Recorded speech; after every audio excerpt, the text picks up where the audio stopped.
तो जो सक्षमता परीक्षा दिया है वो 15 साल, 10 साल, 17 साल, 18 साल तक लगातार वो कार्य करता रहा शिक्षण संस्थानों में, और उसके 15 साल, 18 साल के निरंतरता आप नहीं जोड़ेंगे तो वह डिमोरलाइज फील करते हैं। और दुनिया में कहीं ऐसा नहीं है कि एक ही काम में हम लगे रहे हों और हमको वो वरीयता का लाभ नहीं मिले।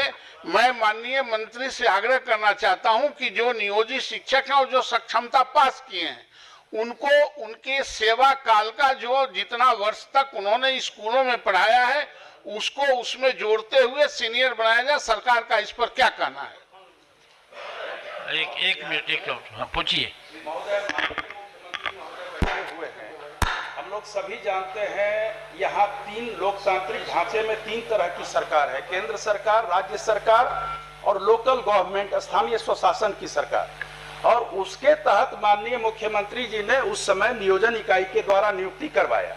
जो माननीय सदस्य का सवाल है वह इसलिए भी अनिवार्य है और अपरिहार्य है कि उन्हीं शिक्षकों के अनुभव के आधार पर सरकारी विद्यालयों में प्रधानाध्यापक के रूप में नियुक्ति की गई, प्रधान अध्यापक के रूप में नियुक्ति की गई, शिक्षण प्रशिक्षण महाविद्यालय में व्याख्याता के रूप में नियुक्ति की गई। उसमें आप उनका अनुभव मान रहे हैं। राज्य सेवा संवर्ग के भी कोई अगर भारतीय प्रशासनिक सेवा में जाते हैं तो वो सरकार स्टेट टू सेंटर होता है, सेंटर टू सेंटर होता है, तो लोकल गवर्नमेंट टू स्टेट क्यों नहीं हो सकता है? इतने दिन की सेवा, वो भी नियमित सेवा।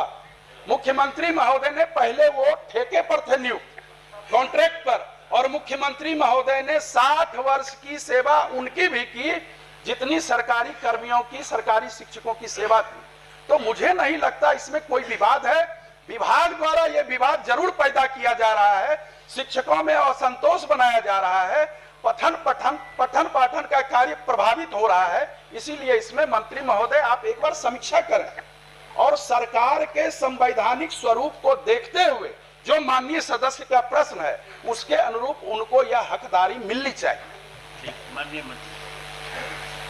माननीय सभापति महोदय, जहाँ तक शिक्षकों के वेलफेयर का प्रश्न है या फिर शिक्षा जगत में जितनी सुधार हुए हैं, अगर उसमें डिटेल में जाएंगे समय लगेगा, लेकिन ये कहना कि शिक्षकों के विरुद्ध है सरकार या उनका ख्याल नहीं रख रही है सही नहीं है। लेकिन जो कॉन्स्टिट्यूशनल पोजीशन है, हम निश्चित रूप से आपके प्रस्ताव पर विचार करेंगे, लेकिन जो कॉन्स्टिट्यूशनल पोजीशन है वो भी माननीय सदस्य जान जाए। स्थानीय निकाय शिक्षकों की नियमावली भारत के संविधान के अनुच्छेद 243(6) के तहत अधिसूचित की गई है, जो राजकर्मी श्रेणी के तहत नहीं होते हैं।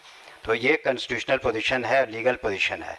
उसके बावजूद भी मैंने कहा कि हम उस पर विचार करेंगे, लेकिन जहाँ तक लीगल पोजीशन और कॉन्स्टिट्यूशनल पोजीशन की बात है, सरकार उस पर सही है और जो हमारा विभाग है वो भी सही है।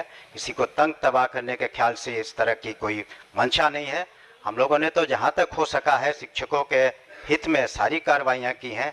अभी आप देख ही रहे हैं, जो नियुक्तियाँ हों या उनके अन्य जो भी उनके हित के कार्य थे, 2 लाख करीब 50,000 से ज़्यादा जो शिक्षक थे वो तो पास कर चुके हैं सक्षमता परीक्षा में और वो राजकर्मी का दर्जा पा रहे हैं।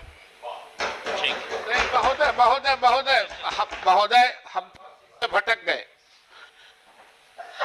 मैं यह संजीव जी ने भी कहा कि आपने हेडमास्टर बनाया तो उसकी वरीयता को काउंट किया कि नहीं? आप बीपीएससी में सरकार ने एक योजना लाई कि नियोजित शिक्षकों को हम परमानेंट करके राज्यकर्मी का दर्जा देना चाहते हैं। आप दिए, वो परीक्षा दिया, लेकिन उसका पोंछ काट देने का आपने तो नहीं कहा था कि आपको जो पोंछ लगा हुआ है 18 साल का, 20 साल का, वो हम काट देंगे। और सरकार नियुक्त की थी, चाहे वो जिला में जिला परिषद का हो या कॉर्पोरेशन में हो, जहां कहीं भी जहां कहीं भी नियुक्ति हुई है महोदय, वो सरकार के आदेश पर हुआ है। 60 साल तक आपने उसको रखने का वादा किया इसी सदन में। हम सिर्फ यह चाहते हैं कि जो 18 साल 20 साल से काम कर रहे हैं उनकी सेवा निरंतरता उसमें जुटनी चाहिए। ये यूनिवर्सिटी एक्ट में भी है, दुनिया में ऐसा नहीं होता है कि एक ही काम कर रहे हैं, हम प्रमोशन के लिए छलांग करने जा रहे हैं बीपीएससी में देकर टेस्ट कराने, तो हमारा पोंछिए काट दीजिए। इसलिए महोदय मैं पुनः यह कहता हूं कि उनकी जो सेवा निरंतरता है उसमें जोड़ी जाए। अनुभव जितने दिन का अनुभव है, और आज अभी यूनिवर्सिटी सर्विस कमीशन के पूर्व चेयरमैन बैठे हुए हैं और वर्तमान चेयरमैन भी बहाली कर रहे हैं। आप दूसरे कॉलेजों को, एफिलिएटेड कॉलेजों के 10 साल और 5 साल का आप काम करने का अनुभव जोड़ रहे हैं कि नहीं? आप उस पर आप अंक दे रहे हैं कि नहीं? ये दुनिया में ऐसा ही चलता है। एक अलग रूप से इसको प्रताड़ित करने के दृष्टिकोण से जो जूनियर आज बहाली हुआ है उसके कलेजा पर आप सीनियर के कलेजा पर बैठा देंगे तो शिक्षण संस्थानों में इसका असर पड़ता है।